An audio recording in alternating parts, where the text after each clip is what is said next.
muitos de nossos vídeos, mostramos claramente que Jesus fundou a Igreja Católica.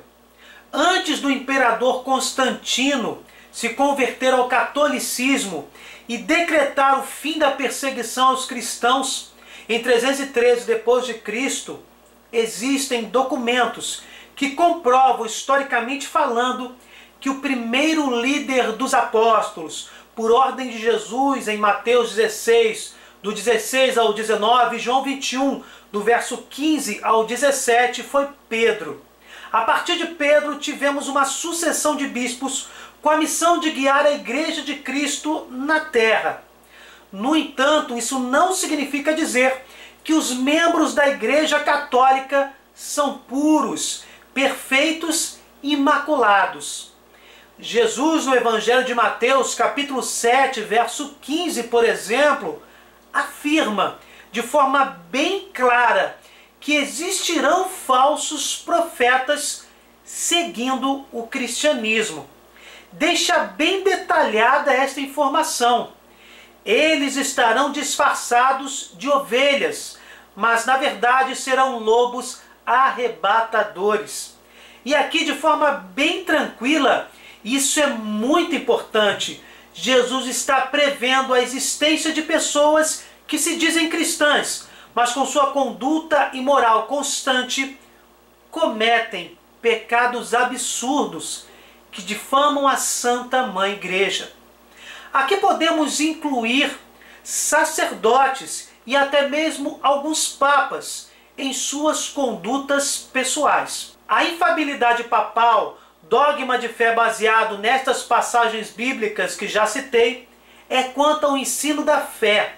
O Papa é infalível ao ensinar oficialmente a doutrina da fé e sobre questões de moral, principalmente por meio de encíclicas. O Papa, inclusive, tem todo o direito de se confessar. É um homem que pode errar, está sujeito a pecar. Evidentemente que todos os sacerdotes, justamente por terem se apresentado a tal nobre vocação e missão, precisam dar o exemplo de santidade e de busca pelas virtudes e pelas obras cristãs. Mas isso não significa que não existirão sacerdotes com grandes pecados, incluindo os bispos, obviamente. Aqui cabem 4 observações muito importantes. A primeira diz respeito à conduta pessoal de cada um desses sacerdotes. É evidente que seus maus exemplos mancham a imagem da igreja, e o normal seria que fossem praticamente homens imaculados, ou em busca constante e intensa pela santidade.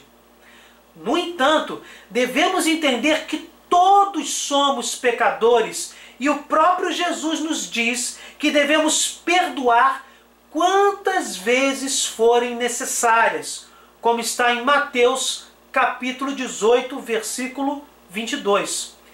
Todos estamos caminhando, buscando a salvação, e isso inclui também os sacerdotes. E também devemos ser misericordiosos com nossos irmãos, assim como o Pai é, ainda que estes irmãos sejam sacerdotes. Aliás, demonstraremos mais misericórdia justamente para quem mais precisa.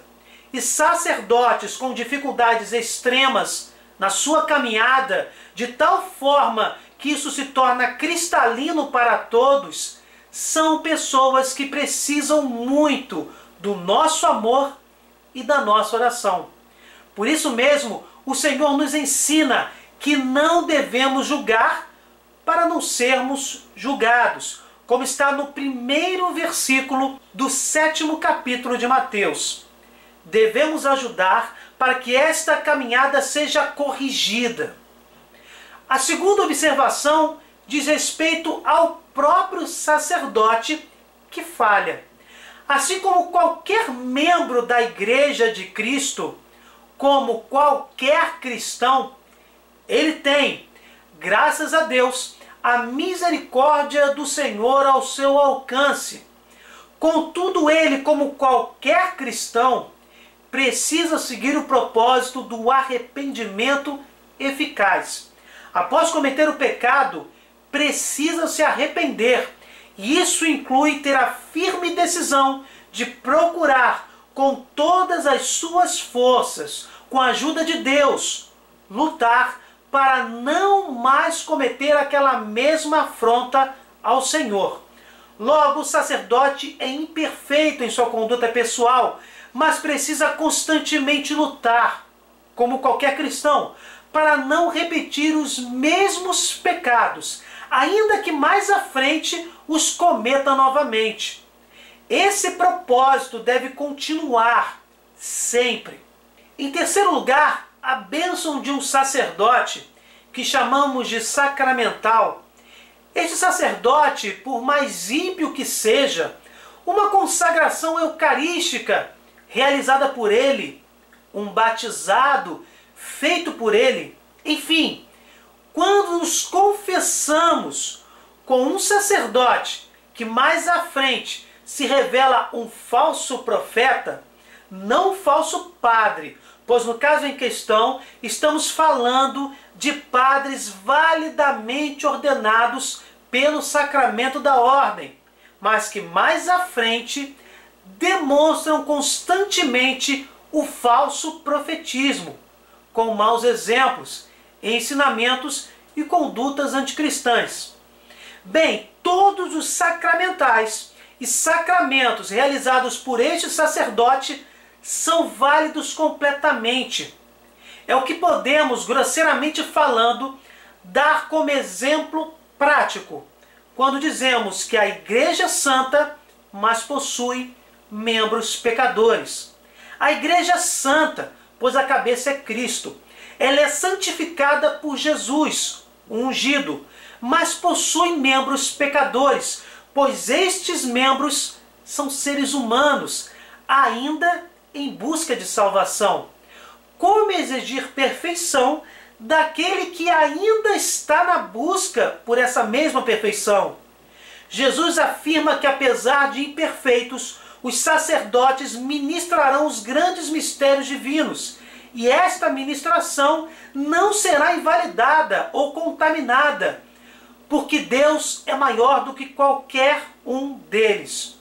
Os sacramentos são o tesouro que santifica nossa caminhada na igreja. Tesouro este banhado no sangue de Jesus Cristo. A palavra de Deus nos fala na segunda carta aos Coríntios, no capítulo 4, no verso 7, exatamente sobre esta aparente contradição entre sacerdotes maculados e a administração dos sacramentos de Deus. Os sacerdotes são comparados a vasos de barro e os sacramentos, como já falamos, ao tesouro divino. Porém, temos este tesouro em vasos de barro, para que transpareça claramente que este poder extraordinário provém de Deus e não de nós. Um outro bom exemplo é o da lama e o do ouro. Os pecados dos sacerdotes são como a lama e os sacramentos como o mais puro ouro. É impossível que a lama contamine o ouro. As mãos estão sujas com lama, mas o ouro está completamente íntegro. É justamente esta contradição que mostra que Deus é maior do que qualquer impiedade e traço de maldade de qualquer ato pecaminoso do padre, do sacerdote, e sua graça sacramental permanece, ainda que ministrada por mãos ordenadas, impregnadas de mais obras.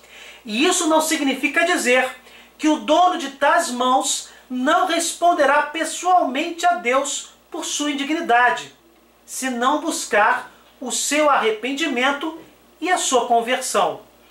Contudo, como já falamos, sua conduta pessoal não invalida ou reforça qualquer sacramento ministrado por ele.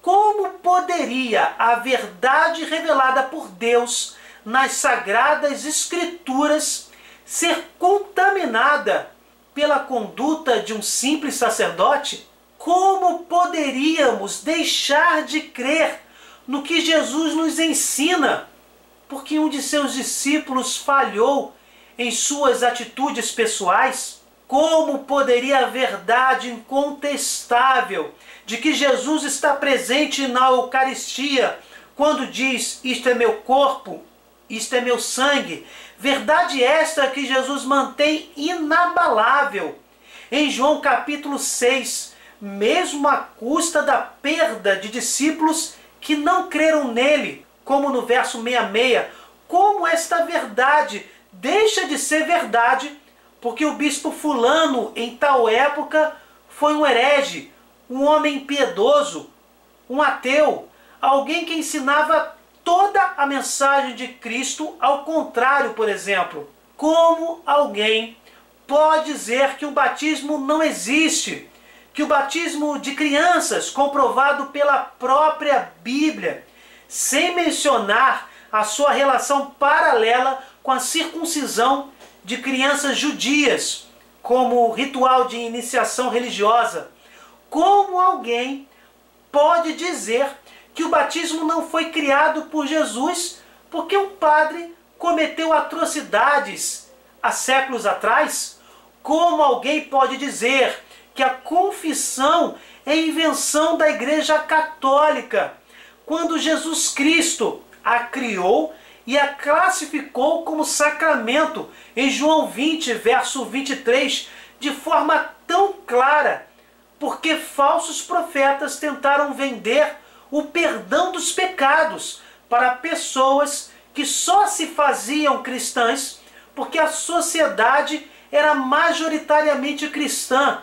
O faziam praticamente por status?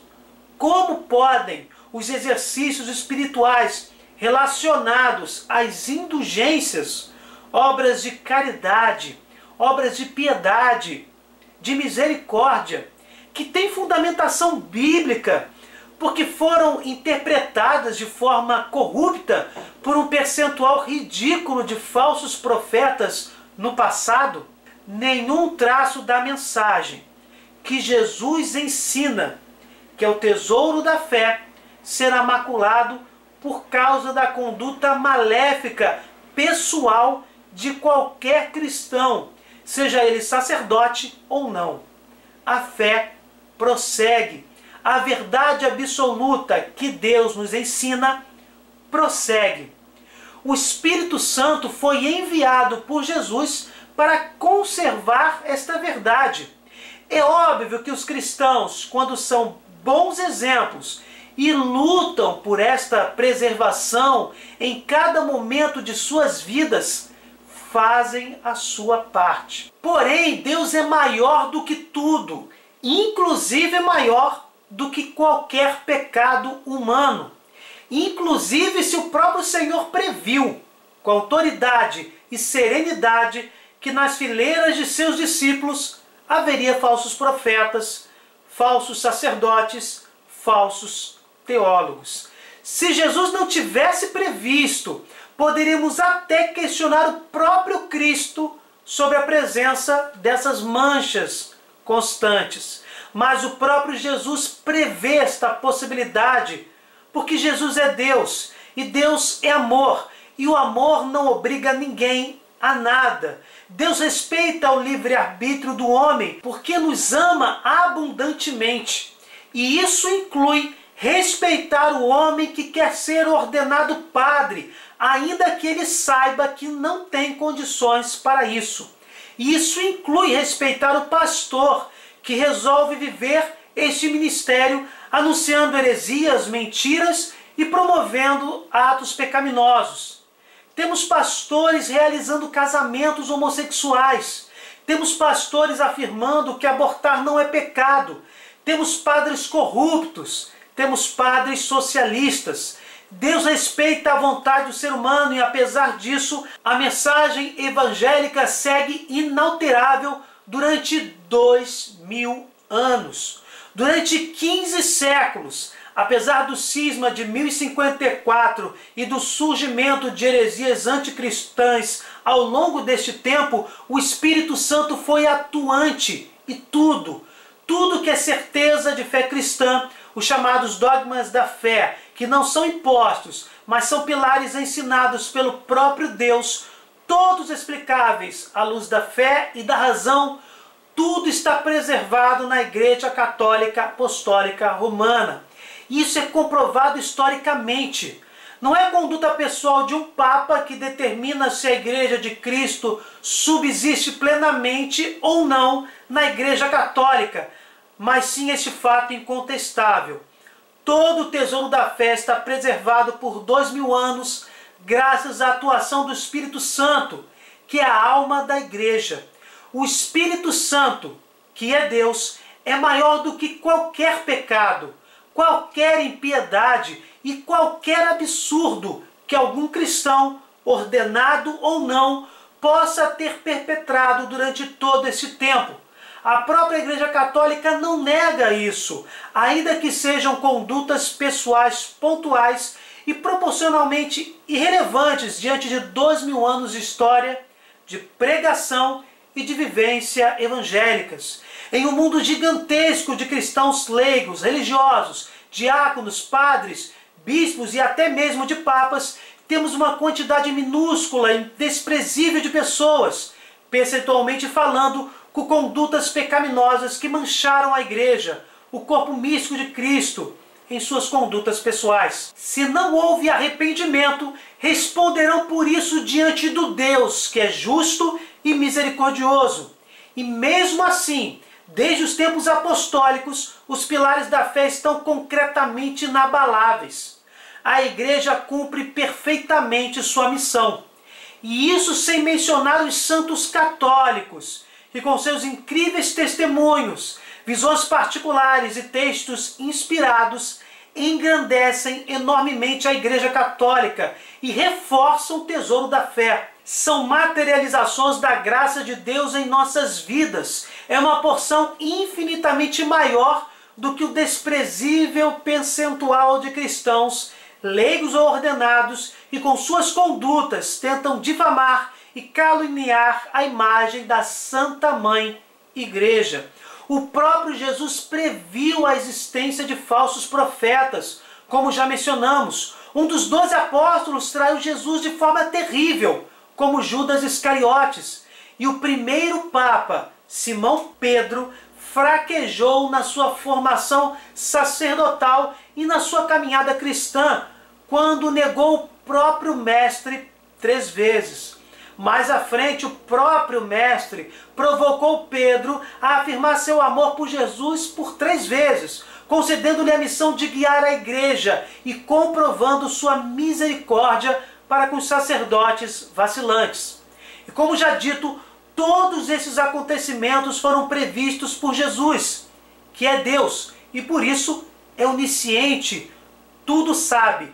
De forma clara, a existência de cristãos que pecam, sejam eles leigos, religiosos ou sacerdotes, apenas confirma a realidade de que todos somos pecadores e que precisamos constantemente lutar pela nossa salvação, incluindo o dever de sermos bons testemunhos para nossos irmãos. Em quarto e último lugar, temos a própria condição humana.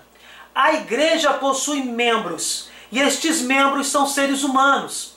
Assim como o filho pródigo que se arrependeu, também todos estes membros são chamados ao arrependimento e à conversão. Entretanto, após o arrependimento, existe o caminho do retorno para a casa do Pai. O filho pródigo contrito não foi magicamente teletransportado para a casa do Pai. Não, ele precisou fazer o caminho de volta e pedir perdão ao Pai. Assim acontece com todos os membros da Igreja. São pessoas que precisam se arrepender, fazer o caminho de volta, pedir perdão ao Pai e ao mesmo tempo anunciar e viver o Evangelho. Não é uma tarefa fácil. Qualquer instituição formada por seres humanos poderá transparecer algum traço de corrupção. seria impossível e uma incrível mentira se fosse o contrário. Se na igreja só tivéssemos pessoas perfeitas e incorruptíveis, como seria o desafio da fé? Como alguém ainda seria desafiado em dizer sim ou não a Cristo? Se na igreja só existissem pessoas perfeitas e imaculadas, o livre arbítrio daquele que quer se converter seria atacado, ofendido, manipulado. É evidente que caso eu fosse convidado a ser católico, diria um sim imediato, sem pensar em nada, se contemplasse uma instituição de verdadeiros homens angelicais. Onde está o meu desafio de crer ou não em Deus? Imaginem, é como se Deus estivesse diante de mim, face a face, e o desafio da fé não seria mais um desafio, mas uma imposição da glória eterna da divindade sobre o meu intelecto, sobre o meu ser. Deus estaria violando minha liberdade, criando uma igreja santa e repleta de homens plenamente puros e íntegros. Reflitam sobre isso. É a base da nossa caminhada rumo à salvação, o desafio da fé. Reflitam. A igreja santa, pois a cabeça é Cristo, ungido de Deus, o homem Deus, mas seus membros são pecadores e estão na caminhada rumo à salvação. Reflitam.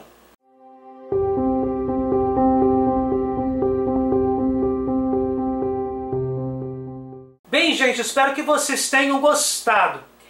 Infelizmente, temos que perder tempo refletindo sobre toda essa situação. Ou felizmente, pois tudo depende do conhecimento que cada um possui no momento de que está vendo esse vídeo. Durante 15 séculos a igreja foi una, doutrinariamente falando. Sabemos que as fontes da fé são 3, mas a Bíblia, ela é autoaplicativa. Ela é um manual de vida para todo cristão. Basta estudar. A própria Bíblia diz que ela não pode ser interpretada pessoalmente, como está na segunda carta de Pedro, capítulo 1, verso 20. Mas o protesto passou por cima da própria Bíblia em 1517, com Lutero, e trouxe a falta de unidade. Passaram por cima de Jesus. Ele quer que sejamos perfeitos na unidade, como está em João 17. E essa perfeição comparada à Santíssima Trindade é unidade de fé e unidade material, unidade física, não ramificada em milhares de ilhas doutrinais, onde cada um acredita no que quiser. Uma ilha é a favor do casamento indissolúvel, outra ilha é a favor do divórcio em certos casos. Uma outra ilha acredita na divindade de Jesus, a outra não. E assim por diante. Estudando um pouquinho, essa unidade poderia ser conquistada, mas falta estudo em uma sociedade que não prima por ele há séculos. Reflitam. Enfim, meditem sobre este tema e que Deus nos ajude a sermos misericordiosos e mais respeitosos com a igreja e com o tesouro da fé, que ela preserva durante toda a sua história, desde a sua fundação. Bem, gente, se vocês gostaram, deixem o seu like, compartilhem, se inscrevam no canal. Desculpe qualquer coisa, fiquem com Deus e até o próximo vídeo.